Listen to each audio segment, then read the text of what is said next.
জলের ভিতর মাছেদের চোখের আড়ালে রাতের শান্ত চিকন কালো মেয়ে, এক অপূর্ব সুন্দরী।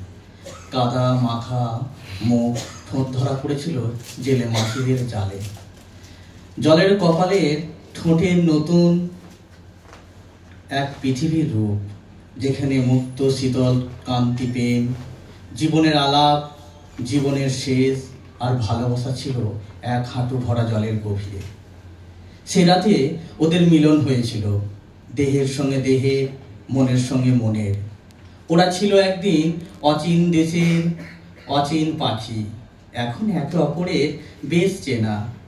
এখন সবুজ শিরার ফাঁকে চাঁদের পাহাড় দেখে, চিকন কালো মেয়ের ভোমর চোখ দেখে, পোগারো দিনে নিভে যাওয়া আলোর পর গ্রাম বাংলার পৃথিবীর মুখে এক অম্লান হাসি বৃষ্টি মাখে।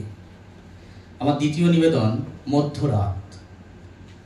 তখন মধ্যরাত, এক ঝাঁক রাতের পাখি পাতার ফাঁকে ডালের কাঁধে এসে বসেছিল।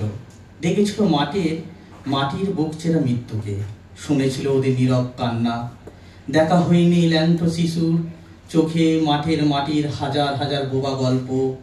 ওদের নিয়ে লেখা হলো না কোনো কাব্য, দিতে পারলাম না একটা মিছিল, একটা স্লোগান, এক মুঠো খাবার, একটা প্রতিবাদ মঞ্চ।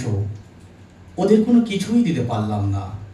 নির্লজ্জ বেহার মতন কেবল কেড়ে নিয়েছি স্বাধীনতা।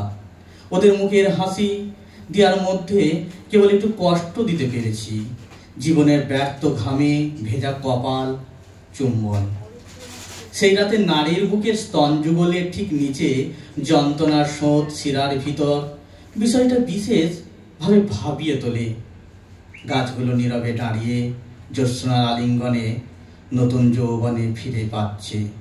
দূরে মনে হচ্ছে মাটির মৃতদেহ খেলছে। খোলা আকাশ, মাঠের পাড়ের পাড়ে গ্রামগুলো নির্বাক উলঙ্গ চাদরে মুখ ঢেকেছে। মধ্যরাত, তারা কতকাল এইভাবেই রয়ে গেছে। তাদের দিকে কেউ ফিরে যায় না। ব্যস্ততা জীবন আর জীবনের ব্যস্ততা ঘিরে ধরেছে চারপাশ। অন্যদিকে শহুরের বাবুদের অট্টালিকা থেকে অনেক দূরে বস্তির ছেলে মেয়েগুলো মানুষের মাঝে থেকে মানুষের ভিড় ঠেলে ডাস্টবিনের খাবার, ফুটপাতে জমে ওঠে জীবনের গল্প। নমস্কার।